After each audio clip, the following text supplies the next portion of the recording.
Hey, what's happening, guys? Dan Darrow here with another Options in Play video update. So, I'm sure you can hear by my voice, feeling a little under the weather here. I sound like a frog, so I thought it made sense to kind of keep this video short and to the point. Um, don't want to have to listen to me for minutes on end. Um, but something came up today, and actually it came up this week, and I felt like just like a good time to really revisit the idea of what I mean when I talk about speculative trade ideas.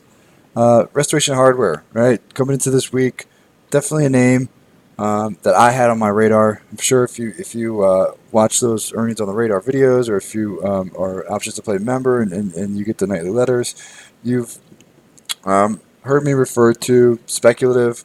Um, the Restoration Hardware write up this week mentioned like the word speculative, and uh, just want to spend a few minutes just going over that real fast. All right, so to me, speculative, why I use that when I say speculative, that to me is trying to drive home the point that I'm approaching this trade from a higher risk perspective, saying that this trade is a higher has a higher risk profile than maybe some other names that I'm looking at. All right.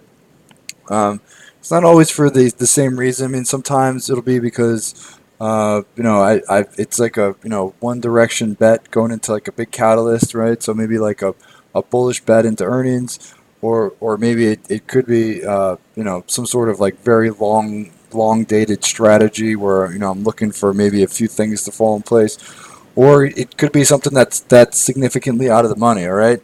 So there's different reasons why I say speculative, but really, when you see me say that or when you hear me talk about that, what I mean is that this is a higher risk trade idea for me, and I want to approach this with a smaller debit position, or possibly like overall smaller position size, so less contracts. All right, because this is a higher risk uh, trade idea.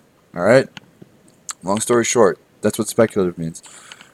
Restoration Hardware, I felt like fit that category just because it was up a lot going into earnings, but it was right at the top of this trend, right? So it just seemed like heavily shorted name, tends to move on earnings, right?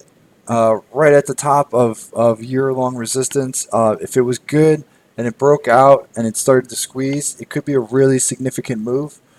So the trade idea was a deep out of the money call. So it was not only one directional, so it was only playing one side, but it was significantly out of the money. It was basically like 20% out of the money. So that's why it fell into the speculative category.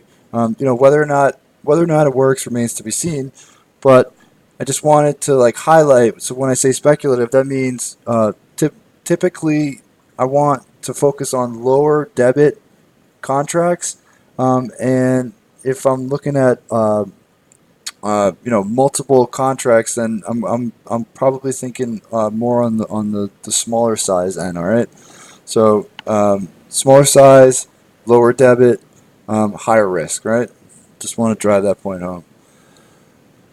So like I said before, just wanted to do a quick video. A little under the weather. Obviously, my voice is kind of shot, so don't want to stay on too long. But if you have any questions, just what I referenced in this video, just talking about speculative, maybe it came up elsewhere and you wanted to go over it, feel free to reach out, because even though I sound terrible, I can still type. All right, so happy to answer your questions. So definitely reach out. Have a wonderful night.